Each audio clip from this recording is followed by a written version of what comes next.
There's a part of you you never mention. Not to your friends. Not to your partner. Maybe not even to yourself. You ignore it, laugh it off, judge it, scroll past it. But when the world goes quiet and you're alone, it begins to whisper.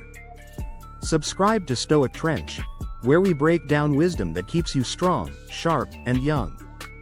It's desire, raw, unfiltered, confusing. Not the kind you see in films or talk about casually.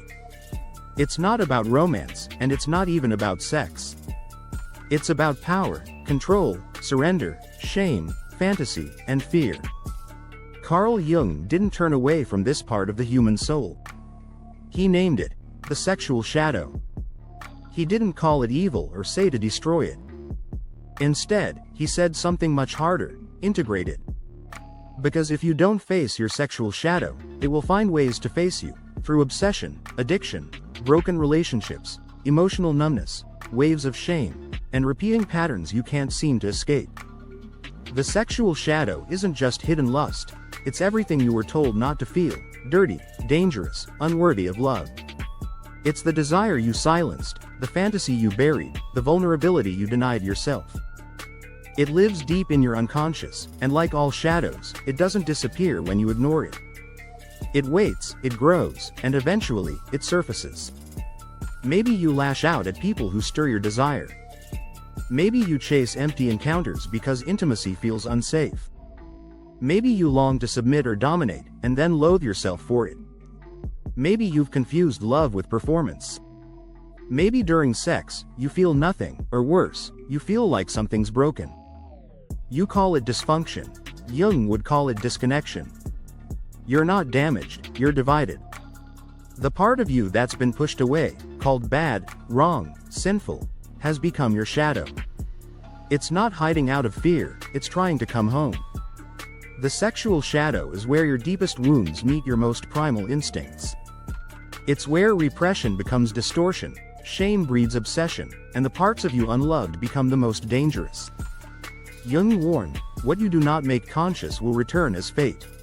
And few things return more forcefully than suppressed sexual energy. Because it isn't just energy. It's identity. It's longing. It's the realest part of your humanity clawing its way to the surface.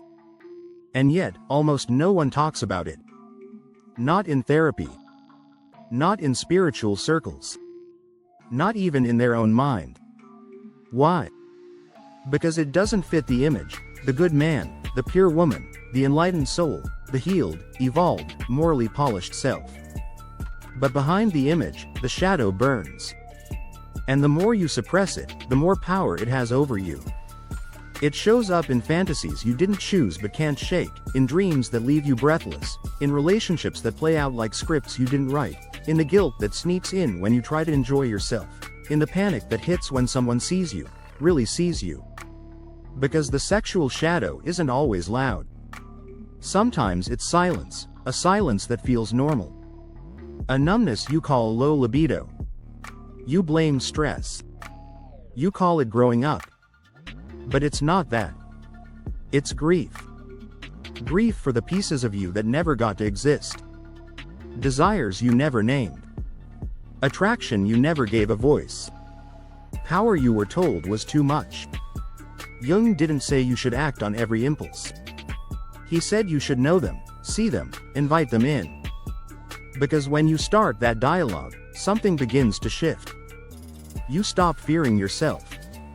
You stop apologizing for being human. And you begin the honest, often terrifying, beautiful work of becoming whole. This isn't about indulgence. It's about understanding. Where does this impulse come from? What is it trying to tell me? What part of me is it trying to awaken? Because beneath the shadow is something sacred, a longing for full integration. Not just physical, but emotional, energetic, even spiritual. Your sexual shadow isn't proof that you're sick. It's proof that you're split. And it's calling you back. Jung said, one does not become enlightened by imagining figures of light, but by making the darkness conscious. So ask yourself, what part of your desire did you bury? And what has it cost you to keep it hidden? That's the first crack.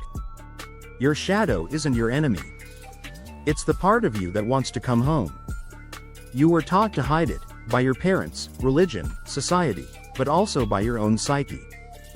Because the mind doesn't develop as one clean shape. It splinters.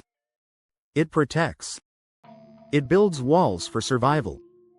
When you're young, anything unsafe, unaccepted, or threatening gets buried. And when it comes to sexuality, that burial can be violent and early. Desire isn't just sexual. It's instinct, expression, vulnerability, control. The first time a child feels it and is met with shame or silence, a part of them splits. This part of me is dangerous, they think. This part must stay hidden. And what gets hidden, gets twisted. It doesn't disappear. It mutates. Jung warned. Whatever you bury in the unconscious will resurface, but not as it was. It comes back as fear, as obsession, as projection. Because the unconscious doesn't speak logic. It speaks in symbols, in revulsion, in fantasy, in confusion. You start projecting your disowned sexual energy onto others. You'll crave them, judge them, despise them, try to fix them. But really, you're trying to find yourself. This is projection's trap. You think it's about them. It's about you. That woman you can't stop thinking about. That man you both envy and resent. That person you silently admire or secretly shame. They are mirrors.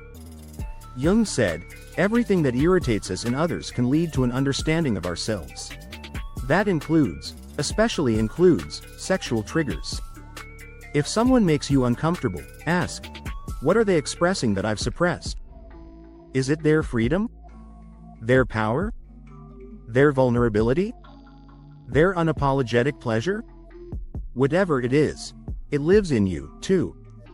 You've just buried it. And as long as it stays buried, you will never be free. Repression doesn't create virtue. It creates fragmentation. You become half alive, saying the right things, smiling politely, performing emotional intelligence. But deep inside, something's gasping for air. Because the body remembers what the mind tries to forget. It aches in silence. It speaks through triggers. It screams when you finally try to feel joy. Desire doesn't vanish. It becomes shadow-bound. And the deeper it hides, the more extreme it becomes. That's why people live double lives. One clean, curated, the other wild, hidden, chaotic. Not hypocrisy, disconnection. And the more disconnected you are from your shadow, the more it controls you. Jung said, the shadow is a narrow door. A painful squeeze that no one escapes. But on the other side is wholeness. Because your shadow isn't just your wound. It's your energy, your life force, your creativity, your capacity for joy without shame. This is the hidden truth. Most people aren't exhausted from doing too much. They're exhausted from suppressing themselves. Keeping up the mask. Controlling every thought, every want, every reaction, it drains the soul. Jung saw it. He said neurosis often comes from avoiding legitimate suffering. We suffer anyway, but we get stuck in loops of shame. So how do you escape? Not by indulging. Not by denying. But by becoming aware. By sitting with the parts that scare you and asking, who told me this was wrong? When did I learn to fear this? What if I let myself feel it, not act on it, just feel it? Because that's where healing begins. Subscribe to Stoic Trench, where we break down wisdom that keeps you strong, sharp, and young.